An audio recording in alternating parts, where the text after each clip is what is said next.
Wahyu 5 ayat 7. Lalu datanglah anak domba itu dan menerima gulungan kitab itu dari tangan dia yang duduk di atas tahta itu. Ketika ia mengambil gulungan kitab itu, tersungkurlah keempat makhluk dan ke-24 tua-tua itu di hadapan anak domba itu. Masing-masing memegang satu kecapi dan satu cawan emas, penuh dengan kemenyan.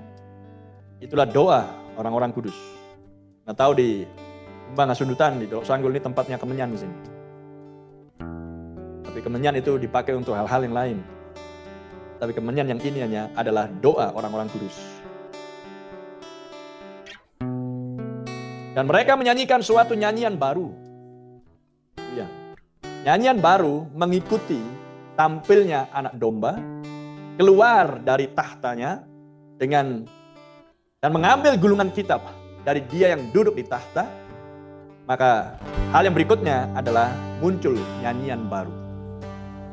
Bagi Anda yang baru pertama kali mengikuti ibadah ini, Anda pasti melihat banyak nyanyian-nyanyian yang baru. Karena itulah mengikuti pelayanan anak domba yang tampil dengan memegang gulungan kitab, dan di Wahyu 6 gulungan kitab dibuka, di mana metera-meteranya dilepaskan. Dan mereka menyanyikan suatu nyanyian baru, katanya. Engkau layak menerima gulungan kitab itu dan membuka meterai-meterainya. Karena engkau telah disembelih dan dengan darahmu engkau telah membeli mereka bagi Allah. Beli, bahasa Inggrisnya di sini adalah menebus, jadi membawa kembali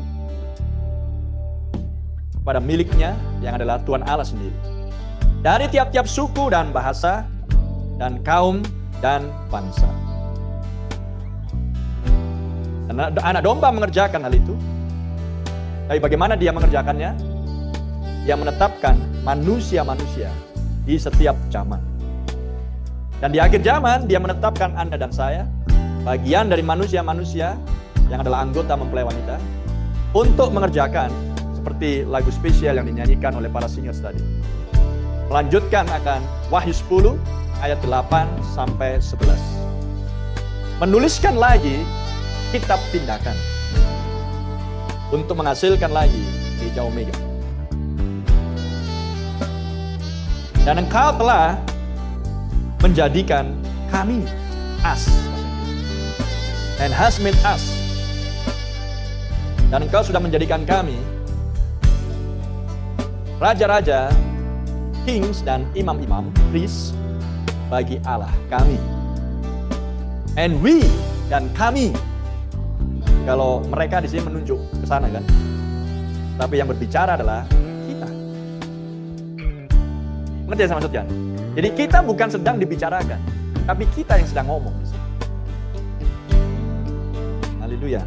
Dan kami, bukan para malaikat tentunya, akan memerintah di bumi. Shall reign on the earth. Kami akan memerintah di bumi.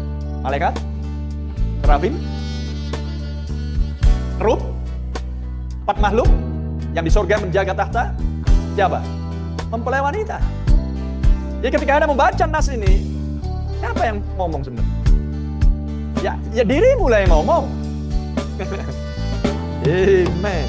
Terpuji nama Tuhan. Saya ulangi lagi. Dan sudah menjadikan kami menjadi raja-raja dan imam-imam bagi Allah kami. And we, dan kami akan memerintah di bumi. Haleluya. Bersama dengan Kristus.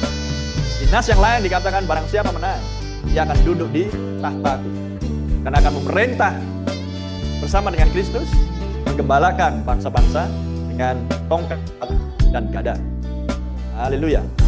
Sehingga di sini Anda bisa melihat bahwa dari mana Rasul Petrus mendapatkan pengilhaman. Apa yang dituliskan di kitab Wahyu? Karena kitab Wahyu adalah Yesus Kristus sendiri yang menampakkan dirinya kepada Rasul Yohanes. Teman? Jadi kitab Wahyu bukan tulisan Rasul Yohanes, tapi adalah Yesus Kristus sendiri menampakkan dirinya kepada Yohanes, memberikan penglihatan demi penglihatan, dan Yesus berkata kepada Yohanes, tuliskan semua yang sudah kau lihat ke dalam sebuah kitab. Haleluya. Dan kepada Petrus, Tuhan menyatakan, sehingga Petrus menuliskan di 1 Petrus pasal 2 tadi, bahwa kita adalah generasi angkatan yang terpilih, imamat yang rajani, ya. Rajani berarti menunjuk raja, imamat berarti menunjuk pelayanan imam, dan sebuah bangsa yang kudus. Maka Anda bisa melihat hal yang sama di Wahyu pasal 5. Kita yang sudah ditebus, maka kita dijadikan raja-raja dan imam-imam. Haleluya. Terpuji nama Tuhan. Jadi Rasul Petrus menuliskan ini di bawah pengilhaman dari oknum pribadi yang sama yang menampakkan dirinya kepada Yohanes. Jadi ketika saya melihat dan membaca nas itu dituliskan di banyak gereja untuk membacking, mensupport pelayanan mereka, gereja mereka, saya hanya berpikir bisa mengutip ayat nas dan dipakai nas itu untuk pelayanan mereka, tapi mereka tidak mengerti dari mana inspirasinya datang. Mereka tidak mengerti apa yang dituliskan oleh Wahyu pasal ini. Coba? Maka hal itu hanya menjadikan nas itu hanyalah sebuah dekorasi yang dipajang di dinding, tapi tidak menjadi hidup. Karena untuk membuat nas itu hidup, harus ada nafas yang berdiam, mengembus. Dan nafas hanya dimiliki oleh makhluk hidup. Dan dalam hal ini, anak-anak Allah adalah manusia. Haleluya. Maka Roh Kudus mengurapi nas tersebut, mengurapi Wahyu 5, dan mengurapi nas-nas yang lain, dan dijadikan hidup melalui kehidupan Anda dan saya.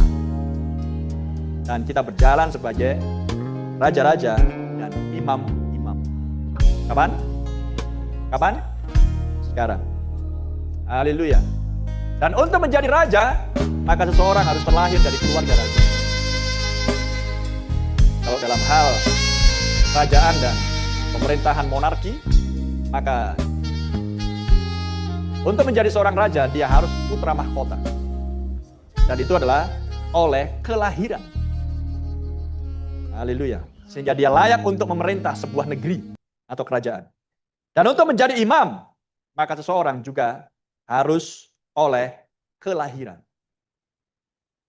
Karena hanya dari imam, dari Lewi lah, maka imam diambil. Dan suku Lewi dikhususkan, dipisahkan hanya untuk jabatan imam, yaitu melayani bait suci. Haleluya.